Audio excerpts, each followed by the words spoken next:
Nous voilà à quelques jours du combat de l'année en France entre Tony Yoka et Johann Duhaupas. Ça aura lieu le 25 septembre. Pour ceux qui ne seront pas présents à la Défense Arena à Paris, vous pouvez voir le combat sur les antennes de Canal+. Alors qui va gagner ce combat-là ?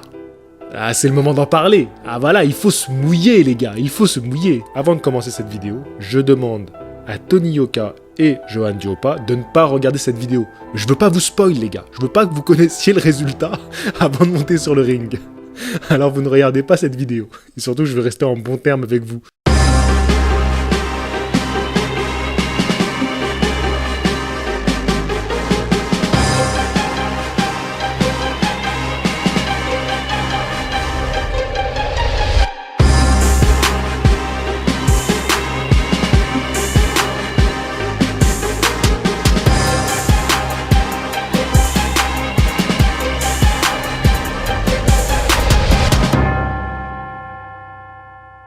Salut les disciples de la boxe, c'est Jean-Charles et je vais commencer tout de suite par les résultats du sondage que j'ai fait sur YouTube hier.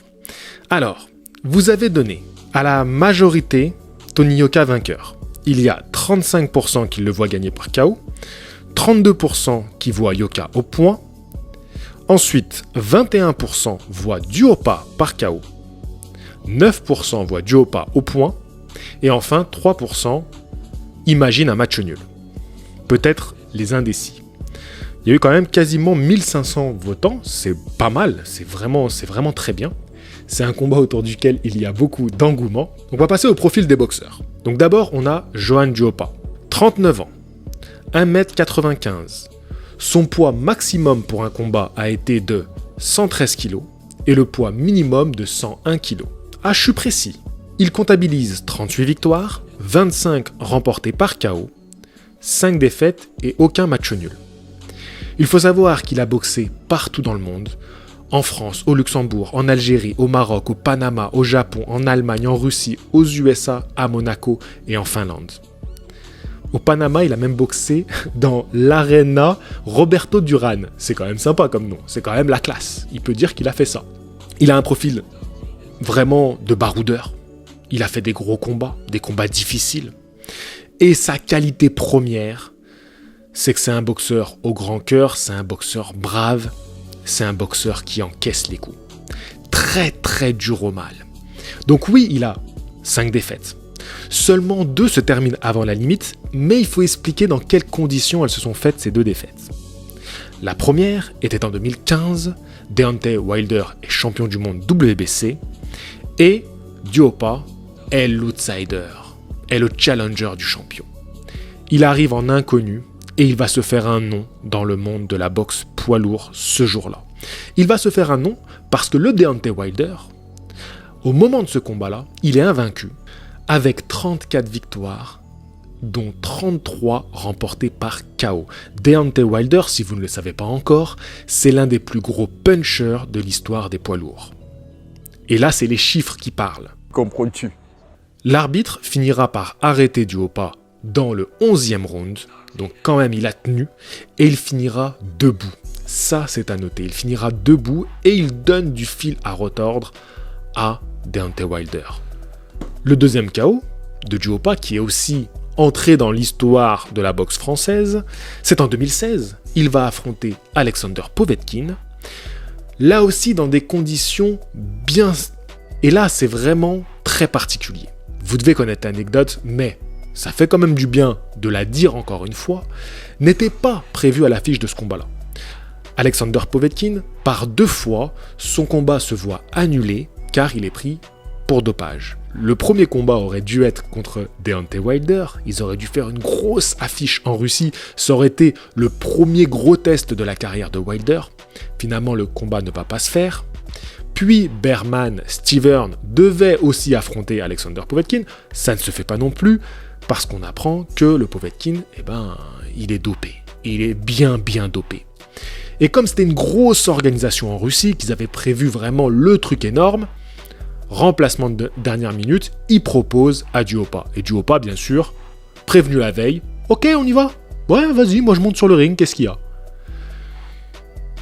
Moi, je lui ai dit, je lui en veux encore d'avoir accepté ce combat-là. Il aurait Il n'aurait pas dû monter sur le ring contre un Povetkin chargé comme never. Je me mets à parler comme Marvel.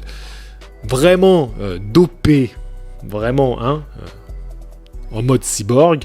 Donc, il n'aurait pas dû faire ce combat-là. Bref, il a accepté parce que c'est Duhaupas. Duhaupas, il accepte les challenges. Là, il se prend un très dur KO dans la 6e reprise. Ce Povetkin, attention quand même, Povetkin qui encore récemment a infligé un terrible KO à White alors qu'on le voyait terminer. Moi, le premier, j'avais dit non, mais bon. Enfin, j'avais pas dit clairement comme ça, mais je pensais ça. Je me suis dit, ouais, White, quand même, je le vois avantagé.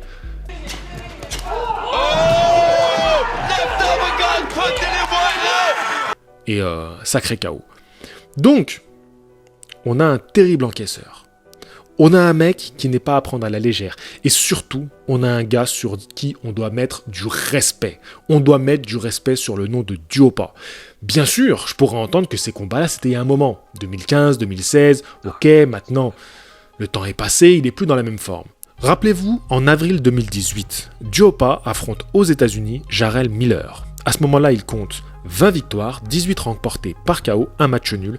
Et sur le ring, c'est une bête de 138 kilos qu'il va devoir affronter. Jarrell Miller, je pense que là aussi, je vais quand même vous rafraîchir la mémoire, mais une petite année plus tard, alors qu'il doit affronter Joshua, il est pris pour dopage, et pas qu'un peu, parce qu'en plus, il va retomber quelques temps plus tard. Donc le gars, tu peux te dire qu'à ce moment-là, il était tellement dopé que même ses cheveux, ils devaient être musclés. Alors forcément, quand tu es face à un mec qui fait ce poids-là et qui a la caisse pour tenir 12 rounds parce que il a les bons produits, il a la bonne pharmacie qui l'aide, lui il aurait pu faire un Tour de France. Ah, pas de problème, tu lui mets juste un vélo qui aurait pu supporter le poids et il l'aurait fait. Il avait le cardio nécessaire. Donc c'est vrai que c'est un peu compliqué. Et là encore, Duhaupas, certes il va perdre, mais il va tenir tous les rounds. Il va encaisser des coups, mais moi, je me pose des questions. Comment il a pu encaisser ce coup-là, notamment? Voilà, comment t'encaisses ça? Le mec, il fait l'ascenseur, mais il est là. Je crois qu'à un moment, il a été KO une fraction de seconde, et il est revenu à la vie. Mais ce mec, il est incroyable. Il est incroyable, c'est un Terminator. Il continue d'avancer, t'as beau le mitrailler, faire tout ce que tu veux, il continue d'avancer. Duhaupas est impressionnant, donc mettez du respect sur son nom. Ce combat-là, c'est pas rien. Cet adversaire-là, c'est pas rien. Et en face, on a Tony Yoka, que bien sûr vous connaissez très bien. Est-ce que j'ai encore besoin de présenter Tony Yoka sur ma chaîne, ou c'est sûrement les vidéos avec Tony Yoka qui ont fait le plus de vues? Je ne pense pas. Mais, profil de Tony Yoka quand même, c'est un jeune homme de 28 ans, qui fait 2,01 m. Son poids maximum en carrière professionnelle était de 110 kg, et le poids minimum de 108 kg. Donc, il n'y a pas vraiment d'écart de poids. Lui, son expérience, il la tient de sa carrière amateur. Il a été champion du monde en 2015, champion olympique en 2016. Lui aussi a parcouru le monde. Lui avait un style de boxe plutôt cubain. C'est vrai que c'est le style de boxe qui convient le mieux à la boxe amateur. Mais en passant chez les professionnels, il a su se réinventer, notamment en s'associant avec un nouvel entraîneur, Virgil Hunter, qui lui a donné un style un peu plus à la Andre Ward. On peut retrouver un peu ce positionnement, cette garde, ce bras avant qui vient un peu casser la distance avec le coude assez haut qui vient gêner. On peut retrouver un peu l'attitude de ce champion Andre Ward chez le poids lourd Tony Yoka aujourd'hui. Que Tony Yoka a pris, on va dire, l'essence de la boxe d'Andre Ward, très solide dans sa garde, avec des bons jabs. Bien sûr, c'est adapté à la boxe poids lourd, donc c'est forcément un peu différent. Parce que les poids lourds, c'est une galaxie à part, les poids lourds. Ils sont à part de la boxe anglaise. Ils sont à part du monde de la boxe. Tout est différent chez les lourds. Alors bien sûr, Tony Yoka a une faible activité chez les pros. Maintenant, ça fait 4 ans qu'il a été champion olympique. Il n'y a pas beaucoup de combats à son actif. Il y a beaucoup de problèmes. Il y a eu la suspension de 1 an. Il y a eu le coronavirus qui lui a mis des bâtons dans les roues. Il y a eu des problèmes pour aller partir boxer aux États-Unis. Bref. Finalement, son manque d'activité peut payer sur le ring. Oui, ça peut payer. Oui, c'est un désavantage pour le prodigieux Tony Yoka, parce que c'est un boxeur exceptionnel. Mais Tony Yoka, dans l'ombre, il a beaucoup travaillé. Dans l'ombre, chose que nous, on n'a pas suivi depuis la France, mais il a fait des camps d'entraînement de boxeurs qui se préparaient pour un challenge mondial. Je pense à Dominique Brezel qui se préparait pour Deontay Wilder. Tony Yoka fait partie de ce camp d'entraînement. Il a fait partie des sparring partners. Et je pense aussi à Joseph Parker. Il a fait aussi partie de camps pour Joseph Parker. Donc il a côtoyé le top 20 mondial. Il a côtoyé les meilleurs boxeurs mondiaux. Il a été à la salle avec eux. Donc à ce niveau-là, je ne suis pas trop craintif pour Tony Yoka. Mais une carrière se fait avec les noms que tu mets dans ton palmarès. Et ça, on peut rien y faire. T'as beau t'entraîner tout ce que tu veux à la salle, tu peux faire tous les camps que tu veux. Si tu ne gagnes pas sur le ring, tu ne seras jamais un champion du monde. L'équation est simple. Donc, il faut qu'il passe ce cap de Duhaupas. Il faut qu'il le passe avec du panache. Il faut qu'il soit un grand boxeur ce jour-là. Je sais qu'en France, on a tendance à beaucoup critiquer nos champions. Surtout que là, il n'est pas encore champion. Je reçois régulièrement des messages me disant « Je ne pense pas que Tony Yoka sera un jour champion du monde. Je n'y crois pas. Je pense pas qu'il a ce qu'il faut. » À ça, je réponds toujours « Où est votre patriotisme ? Je suis patriote. Je soutiens les boxeurs français. » J'aurais été le plus heureux du monde si Duhaupas avait fait tomber Wilder. J'aurais été le plus heureux du monde si Carlos Takam avait fait tomber Joshua.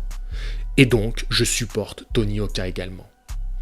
Oui, Tony Yoka a un chemin à faire avant d'aller affronter les champions du monde. Mais, même si toi, qui n'y crois pas, tu as raison. Même si ça s'avère vrai à la longue et qu'à son premier championnat du monde, ils se prennent une tôle, une branlée, une leçon. Même si tu avais raison. J'ai envie d'y croire. Parce que tout champion, au début, c'est quelqu'un qui y a cru. Parce qu'on est bien content d'avoir les 2 étoiles sur le maillot. Mais au début, c'est des joueurs qui croient en leurs rêves.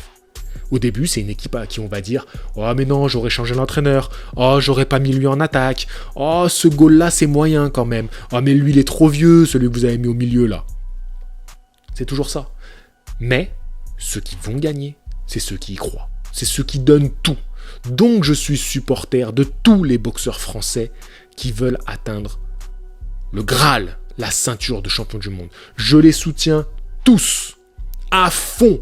Donc oui, je suis supporter de Tony Yoka. Et je ne l'ai jamais caché, je ne le cacherai jamais.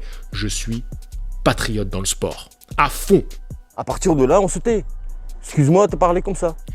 Maintenant, passons aux 3 scénarios possibles pour ce combat-là. Premier scénario, le plus improbable, soyons honnêtes, Duhaupas qui met KO Tony Yoka dès les premiers rounds. Boum, entrée, début de combat, première partie de combat, gros KO. Il y a tout de même moyen que Duhaupas mette une petite raclée à Yoka.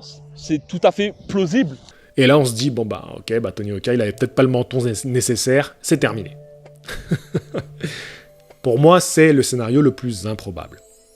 Le scénario qui plairait le plus aux amoureux du noblard, c'est de voir un Tony Yoka qui se fait bouger, qui se fait mettre dans le mal, dans le dur par Duhaupas. Duhaupas qui nous fait un combat comme il a fait contre Wilder. On revient au grand Duhaupas, le grand guerrier qui marche, qui avance, qui rend les coups. Et Tony Yoka qui s'en sort avec une belle victoire. Les amoureux du noblard seraient heureux parce que on est tous d'accord que Yoka c'est l'avenir de la boxe. Et là on aurait une guerre. Et on pourrait dire ok, Tony Yoka, il a les tripes, il l'a montré, il a pris des coups, il l'a rendu, et il allait chercher la gagne.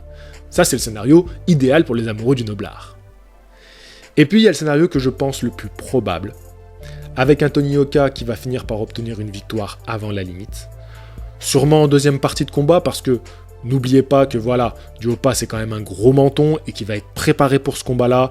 Il risque d'être sérieux, appliqué, en forme, dur, il va avoir la mentale pour ce combat. Mais un Tony Yoka qui quand même a des qualités techniques, a des qualités de boxeur qui vont lui permettre de garder la distance, de mettre dans le mal son adversaire et au final va finir par le faire rompre. C'est le scénario que je pense le plus probable. Physiquement, mais techniquement, on sait bien que Tony Yoka, il va le mettre 100 fois à la main. Il n'y a pas photo, quoi. Il n'y a pas photo. À vous de juger dans les commentaires. J'attends vos retours. Dites-moi ce que vous en pensez. Et moi, je donne comme pronostic une victoire par KO de il n'y en a pas un. Retenez ce que je dis. Il va pas donner, il y a pas un qui va donner son avis par rapport au combat Yoka, Diop. Il n'y en a pas un qui va se prononcer en disant je suis pour l'un ou pour l'autre.